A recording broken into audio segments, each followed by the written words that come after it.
Hay una hora en la calzada de Tlalpan, allá por las 3 de la madrugada, en que el zumbido de la Ciudad de México se apaga por completo y solo queda el eco de tus propios pasos contra el cemento. Mi nombre es Mabel. Si le preguntas a los choferes de los camiones de limpia o a los taxistas que hacen sitio en Taxqueña, te dirán que me conocen como Dalila. Llevo la geografía del asfalto tatuada en las suelas de mis botas. Quienes nos juzgan desde la comodidad de una oficina piensan que esto es dinero fácil, una vida sin horarios, pero ignoran el desgaste psicológico que implica pararte en una esquina a esperar que un desconocido decida el precio de tu dignidad por unas horas. En la noche aprendes a desconfiar del aire que respiras. Ocurrió hace unos años, a mitad de la Semana Santa. Quienes viven en la capital saben que en esas fechas la ciudad se vacía, la gente huye a las playas y las avenidas principales se convierten en desiertos de concreto. Para nosotras, esa temporada es el infierno del turno muerto. Los clientes habituales se van con sus familias y una se queda ahí, capeando el calor sofactorio del día o el frío seco de la madrugada, estirando las horas para sacar aunque sea para la cuenta del cuarto y la comida. Yo siempre he sido de las que seleccionan con pinceladas a quien le aceptan el trato, pero la necesidad en temporada baja te nubla la vista y te hace bajar la guardia. Esa madrugada, el termómetro parecía estancado. Estaba cerca de las inmediaciones del metro Taxqueña cuando una camioneta Ford de los años 70, impecable, se orilló junto a la banqueta. Era una troca clásica, con la pintura roja brillando bajo las lámparas de sodio, como si acabara de salir del lote de una agencia del pasado.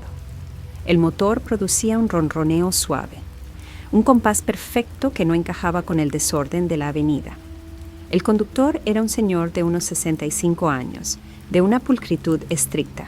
Vestía un traje de sastre oscuro, una corbata perfectamente anudada y el cabello canoso peinado hacia atrás, con una precisión de cirujano. En cuanto bajó la ventanilla, un aroma denso inundó el ambiente. Olía a loción de barbería antigua, a talco y a tabaco de pipa. Un olor pesado que de inmediato trajo una vibración extraña al aire de la calzada. «Buenas noches, muchacha», me dijo, con una voz arrastrada, pausada, que recordaba el roce de las hojas secas cuando las pisa el viento. «No busco nada complicado esta madrugada. Solo quiero cenar algo, conversar y que me hagas compañía para romper el silencio de estas fechas». Antes de que yo pusiera la tarifa, el hombre metió la mano al saco y sacó un fajo de billetes de alta denominación. Me los puso en la palma. Aquella suma resolvía mis gastos de todas las vacaciones. El brillo del papel moneda apagó cualquier alarma en mi cerebro. Lo vi como el golpe de suerte que tanto le había pedido a la noche. «Vamos a El Descanso», añadió, señalando con la cabeza hacia los carriles centrales. «Ahí nos están esperando». Subí a la cabina. El interior olía fuertemente a naftalina y a cuero viejo. En cuanto el vehículo arrancó, experimenté una opresión en el pecho, un frío repentino que me caló los huesos a pesar del calor de la temporada. Al acomodarme en el asiento, noté un detalle que me erizó la piel. La camioneta no tenía espejo retrovisor interno, y el señor mantenía la vista clavada en el parabrisas, con una rigidez absoluta, manejando sin parpadear una sola vez. A pesar de llevar más de una década recorriendo cada rincón de Tlalpan, jamás había visto el establecimiento al que nos dirigimos. Estaba metido en una calle lateral, oculto detrás de una barda de piedra alta. El letrero de neón, de un color azul mortecino, emitía un zumbido eléctrico tan intenso que me hacía vibrar los dientes. Se llamaba, tal como dijo el anciano, El Descanso. Entramos directo a la cochera de la habitación número 4.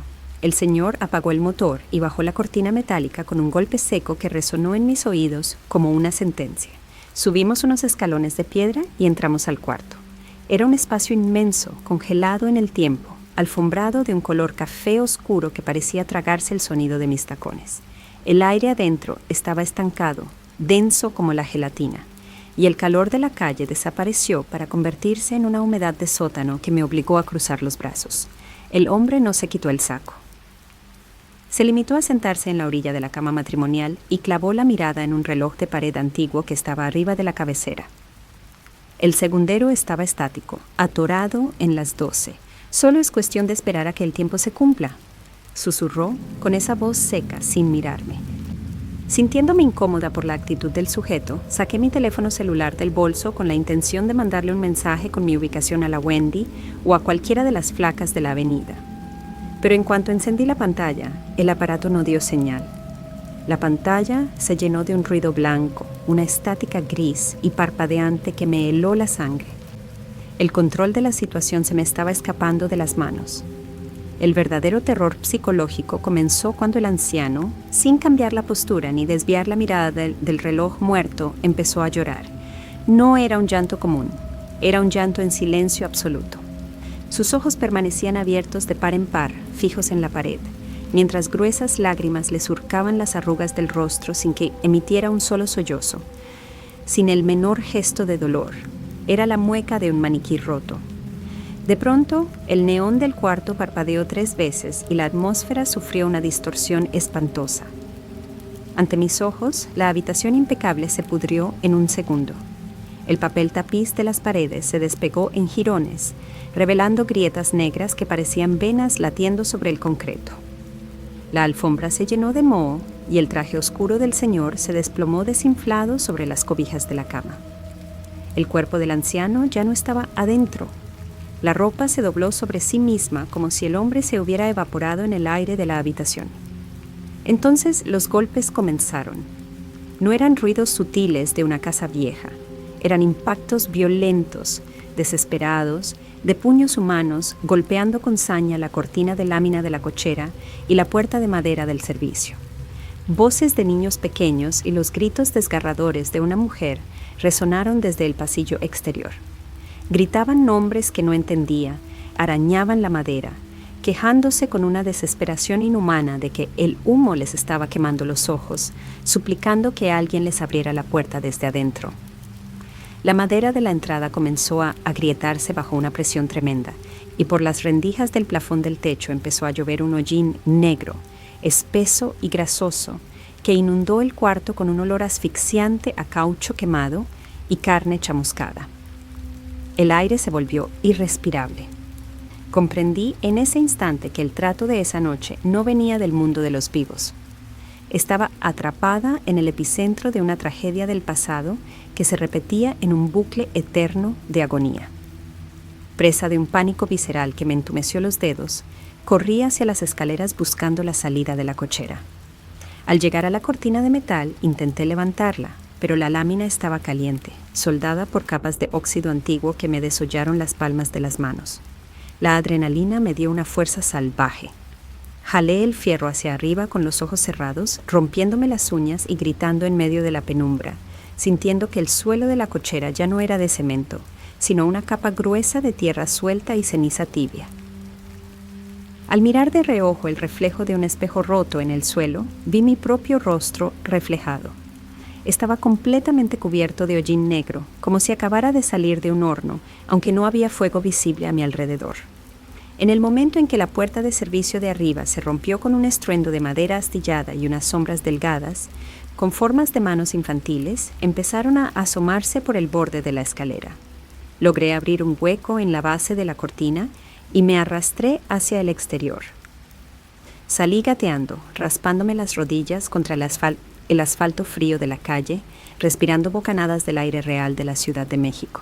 Me puse de pie temblando, limpiándome desesperadamente el polvo y la tierra de la cara, pero cuando miré hacia atrás para ver la fachada de El Descanso, la realidad me dio un golpe devastador. No había hotel, no había letrero de neón azul, ni camioneta Ford, ni paredes de piedra. Lo único que se alzaba frente a mí era una construcción abandonada en obra negra. Un terreno baldío cercado con láminas oxidadas, devorado por la maleza, los escombros y la basura que los vecinos tiran por las noches. Estaba completamente sola en medio de la nada. Regresé a mi cuarto en un taxi de la calzada, con los dientes castañando por el shock y ese maldito olor a humo pegado en el cabello.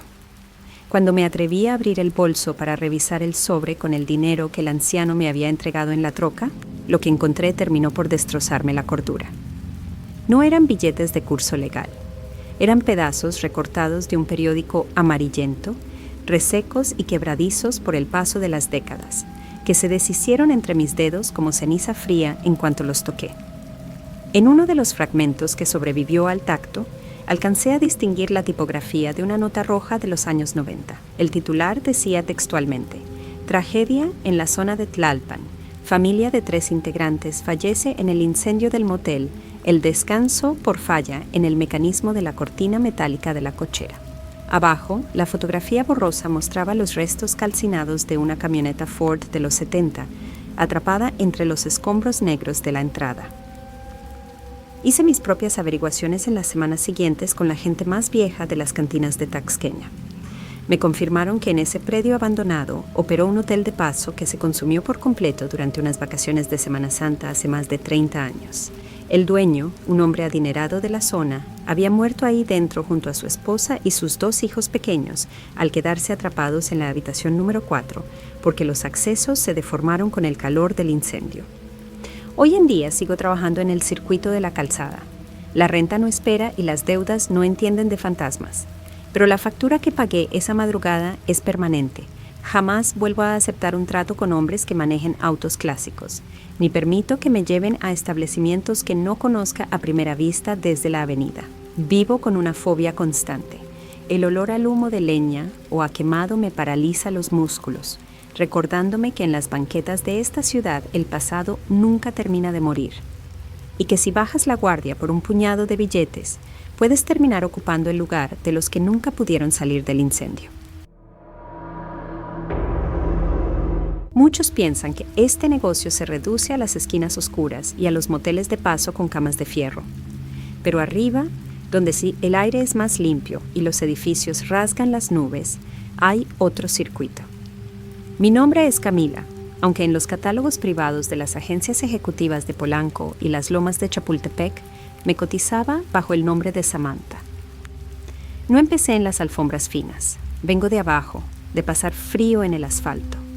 Pero un hombre influyente, un político que vio en mí la discreción y el porte que los hombres de negocios buscan, me pulió y me convirtió en su acompañante de confianza para eventos cerrados. Así fue como dejé las banquetas y entré a los despachos de los empresarios que manejan el dinero de este país. Aprendes a vestir seda, a hablar con propiedad y sobre todo a cobrar tarifas en dólares que una persona común no ve en un año de trabajo. En este nivel alto, una cree que ya lo vio todo. Piensas que el único peligro es el capricho de un tipo con demasiado alcohol o el ego de un ejecutivo prepotente. Pero la noche que cambió mi vida me demostró que el verdadero monstruo corporativo no busca tu cuerpo, busca algo mucho más profundo. Todo comenzó una tarde de febrero cuando la agencia me pasó un encargo exclusivo. Un cliente habitual, un financiero de alto vuelo llamado Alejandro, solicitaba mis servicios para una jornada privada en su penthouse de Santa Fe. La suma que transfirió por adelantado como depósito era ridícula, una cantidad irreal solo por pasar unas horas haciéndole compañía en una cena privada. Mi mente profesional, acostumbrada a los caprichos de la élite, imaginó de inmediato una noche exigente. Una cena de etiqueta, atención absoluta y adaptarme a cualquier excentricidad de un hombre acostumbrado a que nadie le diga que no. Estaba preparada para la presión. En este entorno, el dinero llega rápido, si sabes cómo manejar los secretos de los poderosos. Llegué a la exclusiva torre residencial pasadas las 10 de la noche. El complejo era un monumento al cristal, al acero gélido y a la seguridad privada extrema. Un elevador privado me llevó directo al piso 40, pero en cuanto Alejandro me abrió la puerta de doble hoja de su departamento, supe que mis expectativas estaban completamente equivocadas. No traía la mirada depredadora o el cinismo del cliente que acaba de pagar una fortuna. Me miró con unos ojos desorbitados, inyectados en sangre, como un náufrago que ve un trozo de madera en medio de la tormenta. Su departamento, un penthouse de 2 pisos con vista a los abismos de Santa Fe, no olía a los perfumes caros que él solía usar. Apestaba a algo rancio, una mezcla de alcanfor, azufre y un rastro metálico, pastoso, que me revolvió el estómago. Alejandro estaba demacrado. El traje de diseñador le colgaba del cuerpo y sudaba un frío que no pertenecía al clima de la ciudad. «Pensaste que venías a una cena convencional, ¿verdad, Samantha?», me dijo con una risa seca, quebrada, mientras cerraba los cerrojos biométricos de la entrada. «Esta noche no necesito que me escuches ni que me consientas. Necesito tu energía. Necesito tu presencia para que lo que viene en camino no me arrastre al fondo. Antes de que pudiera reaccionar o exigir que me abriera la puerta, Alejandro caminó hacia la estancia principal, donde los enormes ventanales mostraban las luces de la Ciudad de México. En el centro de la habitación, sobre un tapete persa de miles de dólares, había colocado una serie de velas negras dispuestas en un patrón geométrico perfecto. Un hexágono que rodeaba un cuenco de bronce lleno de una tierra oscura, casi negra. El pánico empezó a treparme por las piernas. Intenté mantener la compostura, esa máscara de frialdad que te da la experiencia con clientes difíciles. Mire, don Alejandro, si esto es un juego o una de sus excentricidades, prefiero dejar el sobre aquí y retirarme, dije, dando un paso hacia atrás. Yo no me presto a este tipo de dinámicas. Si sales de este departamento, estás muerta, Camila, me interrumpió, usando mi nombre real, el que solo la agencia tenía en sus archivos de máxima seguridad. El contrato ya está firmado. El dinero que tienes en tu cuenta no lo pagué yo, lo pagaron ellos para asegurar que hubiera un testigo vivo esta noche. Si me dejas solo en el círculo, lo que van a entrar por esa ventana te va a consumir a ti primero. Fuera de los ventanales, la realidad comenzó a distorsionarse de una forma espantosa. La niebla densa que suele subir de los barrancos de Santa Fe comenzó a lamer los cristales del piso 40, pero no era una niebla normal. Era una masa grisácea, casi negra, que fue apagando una a una las luces de los edificios vecinos, hasta que el penthouse quedó suspendido en una negrura absoluta, como si la torre hubiera sido arrancada del mapa de la ciudad. Alejandro se arrodilló en el centro de las velas negras.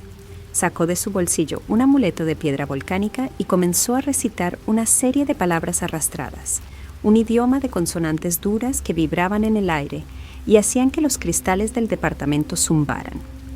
El sonido se metía en la cabeza como si te rompieran vidrios dentro del cerebro.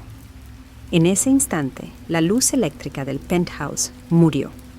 Solo quedó el reflejo parpadeante de las llamas negras de las velas. Fue entonces cuando la sombra de Alejandro se despegó de sus pies. No era la silueta plana que proyecta cualquier cuerpo frente a la luz.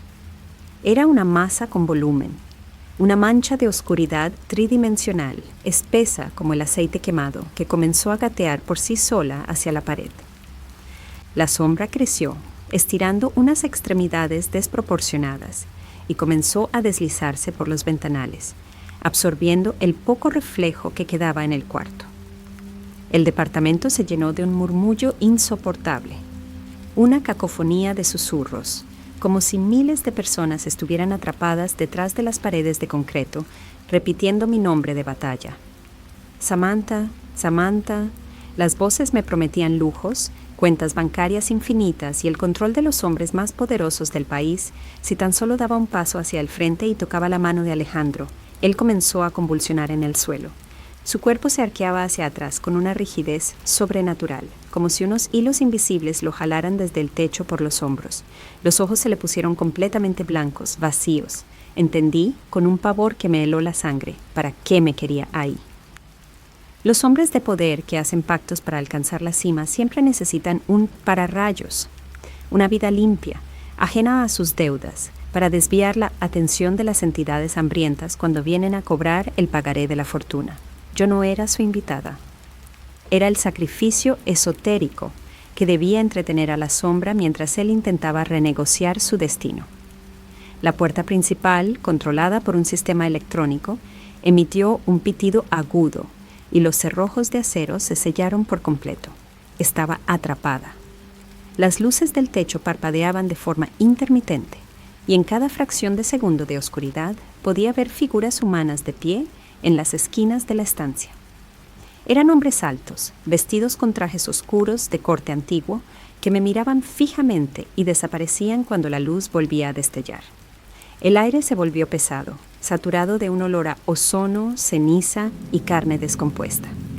Sabía que si me quedaba paralizada un minuto más, terminaría siendo parte de las sombras permanentes de esa torre maldita. Movida por el puro instinto de supervivencia que te da la calle, corrí hacia el área de la cocina, alejándome de la estancia donde el cuerpo de Alejandro seguía sacudiéndose en el centro del círculo. Busqué desesperadamente una salida de emergencia, una puerta de servicio, pero todo el sistema digital del departamento estaba muerto, bloqueado por la distorsión del rito. Fue entonces cuando vi la pequeña compuerta de acero inoxidable del ducto de basura del edificio, un sistema antiguo que la torre aún conservaba para el personal de limpieza. No lo pensé. El espacio era reducido, pero el terror me dio una agilidad que no sabía que tenía. Me quité los tacones, arrojé el bolso de marca y me deslicé de cabeza por el tobogán de metal oscuro, justo en el momento en que escuché un estallido sordo en la sala y un grito desgarrador de Alejandro que no sonó humano.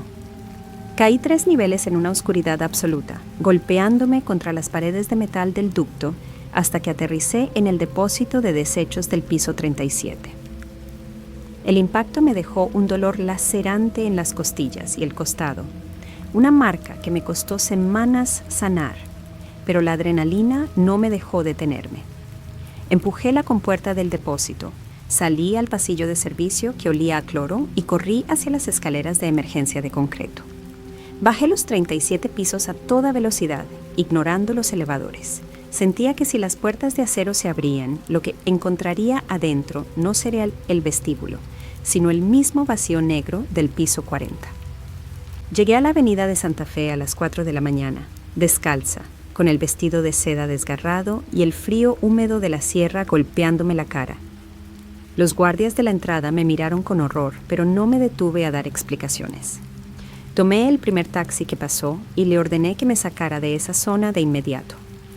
Nunca regresé por mis pertenencias ni volví a contestar las llamadas de esa agencia VIP. Al día siguiente, los rumores en los pasillos de la noche empresarial confirmaron lo peor. La servidumbre de Alejandro había entrado al penthouse por la tarde tras no recibir respuesta.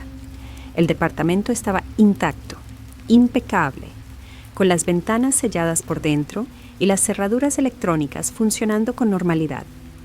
Pero en la estancia principal no había rastro del financiero. Lo único que encontraron sobre el tapete persa fue un círculo perfecto de ceniza gris y fina y un olor a alcanfor que tardó meses en desaparecer de las paredes. Dejé el circuito de alto nivel de inmediato. El dinero de las esferas de poder te da los lujos que siempre soñaste, pero te enseña una verdad terrible. Los hombres que manejan este país no son dueños de sus vidas, son solo recipientes esperando ser vaciados por fuerzas antiguas que no entienden de leyes ni de billetes. Hoy regresé a trabajar en zonas más discretas de la ciudad, en bares comunes donde los clientes solo buscan ahogar sus penas en alcohol. Vivo con una limitación constante que me arruina la existencia. No puedo estar en una habitación con luces parpadeantes ni soporto el silencio absoluto de la madrugada. Porque cada vez que la luz parpadea, juraría ver la silueta de una sombra sin dueño reflejada en el cristal, recordándome que allá arriba, en las torres de cristal que tocan el cielo, hay deudas que se pagan con el alma, y que yo sigo viva solo porque supe saltar a tiempo hacia el vacío. Hay un punto en la carretera federal a Puebla donde el aire siempre apesta a diésel quemado, tierra húmeda de las zanjas y a ese perfume barato que nos ponemos para ocultar el olor a sudor ajeno. Mi nombre es Julieta. Si le preguntas a los traileros que paran a romper la noche en los galerones de mala muerte de la frontera del estado, todos te dirán que me llamaban Perla. Quienes ven este ambiente desde la comodidad de sus prejuicios se imaginan un mundo de luces coquetas y dinero fácil. La realidad es un golpe seco en las costillas. Estar en este circuito implica aceptar que tu cuerpo ya no te pertenece, que es mercancía de alquiler que se desgasta con cada tanda de boletaje y con cada mirada de desprecio de hombres que huelen a miseria y a frustración. Yo empecé trabajando por mi cuenta, gestionando mis propias citas en los hoteles del centro. Pero la calle se volvió una carnicería. Cuando ves desaparecer a 2 compañeras en la misma quincena sin que la policía mueva un dedo, el miedo te obliga a buscar el refugio del neón. Terminé metida en El Paraíso del Extremo, un antro enorme con techo de lámina galvanizada a la orilla de la carretera, pensando que los guardias de la entrada y el ruido de la música me cuidarían las espaldas. ¡Qué estúpida fui! En esos lugares la maldad no se esconde en un callejón oscuro. Se sienta en la primera fila, paga con billetes grandes y te sonríe desde la penumbra mientras dejas la piel en el escenario. La noche del desastre ocurrió en pleno agosto, durante una temporada de lluvias que había dejado la carretera convertida en un lodazal negro. El negocio estaba muerto. Apenas goteaban un par de clientes y el dueño, un tipo con los ojos amarillos por el vicio y el alma podrida, nos tenía bajo una presión insoportable. Si no hacíamos que las mesas consumieran, nos descontaba la mitad de la comisión. Solo estábamos activas mi mejor amiga, a la que todos conocían como Sirena, y yo. Sirena no debió haberse parado en el club esa noche. Tenía una calentura salvaje que la hacía temblar como hoja, y la piel se le veía de un tono grisáceo, cenizo, casi traslúcido bajo la luz mortecina del camerino. Estaba tirada en un sillón de lona rota, envolviéndose en una manta vieja que apestaba a humedad. Su respiración era un silbido corto, doloroso. «Quédate ahí, maldita sea», le dije, limpiándole el sudor de la frente antes de retocarme el labial. «Yo me encargo de cubrir tus tandas con los clientes que lleguen. Si el patrón entra, le digo que fuiste al baño». A eso de la 1 de la mañana, la portezuela del lugar se abrió y entró un sujeto que congeló el ambiente. Caminó directo a la mesa del fondo, la más alejada del ruido de las bocinas. Vestía una gabardina negra, larga, empapada por la tormenta, y un sombrero de ala ancha que le sepultaba los ojos en una sombra absoluta. Pero lo que me revolvió el estómago fue su presencia olfativa. Un olor penetrante a tierra de panteón, a flores podridas en un jarrón con agua estancada.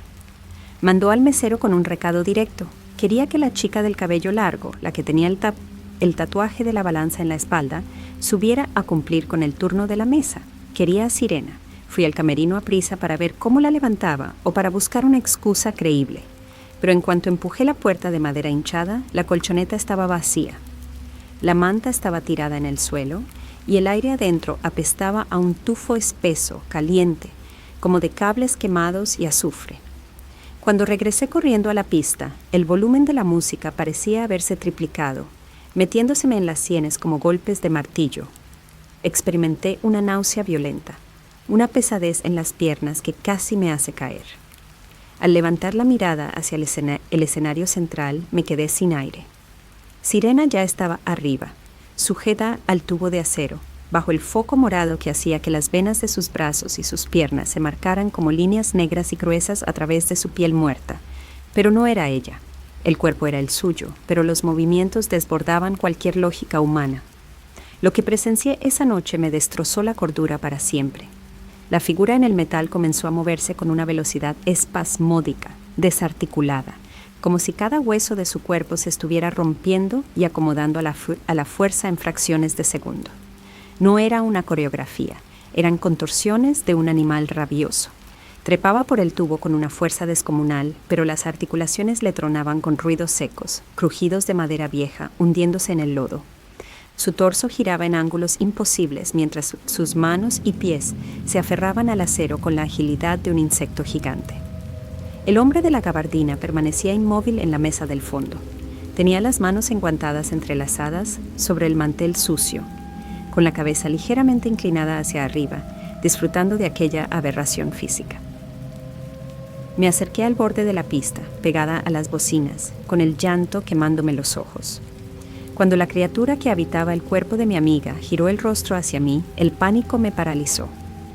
Su cara se había estirado de una forma grotesca. La mandíbula desencajada mostraba una hilera de dientes apretados que rechinaban con un sonido metálico insoportable. Sus ojos ya no estaban. Eran dos pozos de negrura absoluta, dos agujeros vacíos que parecían tragarse la luz del antro. De pronto, un líquido espeso, oscuro como el aceite quemado, empezó a escurrir desde la punta del tubo, manchando la pista y despidiendo una hedora putrefacción que hizo que los pocos clientes de las primeras mesas se levantaran asqueados. Corrí como loca hacia la zona trasera, huyendo de los aplausos mudos del sujeto. Entré al camerino buscando aire, rezando para que todo fuera una mala jugada de la fatiga o de alguna sustancia en el trago. Pero al encender el foco de la entrada, encontré la verdad en su forma más cruda. El cuerpo de la verdadera Sirena estaba detrás del sillón de lona. Estaba completamente rígido, frío, con los ojos abiertos mirando al techo y una espuma grisácea saliéndole por la boca. Llevaba horas sin vida. La marca de la muerte estaba grabada en sus facciones. Comprendí con un horror que me vació las entrañas, que lo que seguía bailando allá afuera en la pista, cobrando el dinero del sujeto de la gabardina, era una entidad que había tomado su despojo para manifestarse en este plano. El silencio cayó de golpe en el antro, un silencio sepulcral que solo fue interrumpido por un sonido que me congeló la sangre. Un aplauso lento, seco, que venía desde la pista vacía. Clap, clap, clap. Y luego una risa, un chillido agudo, metálico, idéntico al roce de un fierro oxidado arrastrándose contra el pavimento de la carretera. Los pasos comenzaron a avanzar por el pasillo de concreto que conducía a los camerinos. Eran pasos de tacón alto, pero el impacto contra el suelo tenía un peso brutal, una vibración que hacía temblar los espejos de tocador y las botellas de cerveza del mostrador. Aterrada, arrastré el cuerpo sin vida de Sirena hacia la esquina y usé el sillón, una mesa de madera y mi propio peso para atrancar la puerta principal. Me quedé de rodillas en el suelo, abrazando las piernas frías de mi amiga, llorando en silencio en medio de la penumbra. La perilla de la puerta comenzó a girar. El metal crujía bajo una fuerza salvaje que empezó a doblar el cerrojo de fierro. «Julieta, ábreme la puerta, por favor», susurró la voz de Sirena desde el otro lado, pero ya no era su voz. Era un eco distorsionado, una frecuencia hueca, hambrienta, que parecía salir de una alcantarilla. «No tengas miedo, Perla. El trato ya se cerró. Ahora me siento tan ligera. Déjame entrar a pagarte tu parte». Los impactos contra la madera comenzaron. No eran golpes de una persona. Eran arremetidas brutales que hacían que las bisagras de la puerta escupieran tornillos y astillas de madera. Escuché cómo las uñas o lo que fuera que tuviera en las extremidades arañaba la pared de bloc con un chirrido metálico, desesperado, buscando un hueco por donde colarse al cuarto. Cuando el cantinero y los guardias de la entrada finalmente llegaron al pasillo tras escuchar el escándalo, el ataque cesó de golpe. Al quitar los muebles y abrir la puerta, el pasillo estaba desierto. Pero la estancia del antro era una ruina. La mesa del cliente de la gabardina estaba cubierta por una capa gruesa de moho negro y espeso, y la cubeta donde le habían servido las cervezas contenía un agua lodosa llena de restos orgánicos irreconocibles. Lo peor estaba en el centro del escenario. El tubo de acero inoxidable estaba doblado a la mitad, torcido como si fuera un alambre, con profundas hendiduras de garras grabadas directamente en el metal. Mi existencia después de esa madrugada se convirtió en una consecuencia ajena, una caída libre hacia el vacío. El paraíso del extremo fue clausurado de manera definitiva a los pocos días, luego de que las autoridades encontraran al dueño del local sin vida en su oficina, con el cuerpo doblado en los mismos ángulos imposibles en los que vi moverse a la criatura en el escenario. A Sirena le dieron sepultura en un panteón comunitario de los límites del estado, pero yo jamás pude enterrar el pánico. El final de mi historia no tiene el glamour del dinero que alguna vez manejé. Es una tragedia cruda y realista. Perdí la cordura por completo. No puedo soportar el ruido de la música fuerte, ni las luces parpadeantes, ni el sonido de unos pasos detrás de mí en la calle sin que el estómago se me vuelque del asco y del miedo. Terminé confinada en un refugio de salud mental en las afueras de la ciudad, pasando los días en un catre de lona, viviendo con una limitación física permanente, un temblor nervioso en las manos y en las piernas que me impide sostener un vaso de agua sin tirarlo al suelo. Los médicos dicen que es un trauma severo, una psicosis provocada por el desgaste de la vida nocturna. Pero ellos no saben nada, no saben que en las madrugadas, cuando el pabellón se queda en un silencio absoluto y la niebla de la carretera se mete por las rendijas de las ventanas, vuelvo a escuchar el sonido en el pasillo exterior. El tac, tac, tac, de unos tacones altos que avanzan lentos, pesados, deteniéndose justo detrás de mi puerta de metal. Y en la oscuridad de mi celda, sé perfectamente que esa criatura sigue rastreando el olor de mi miedo, esperando el momento en que baje la guardia para recordarme que en los antros de la carretera, si aceptas los billetes del cliente equivocado, terminas convirtiéndote en la mercancía eterna de los dueños del abismo.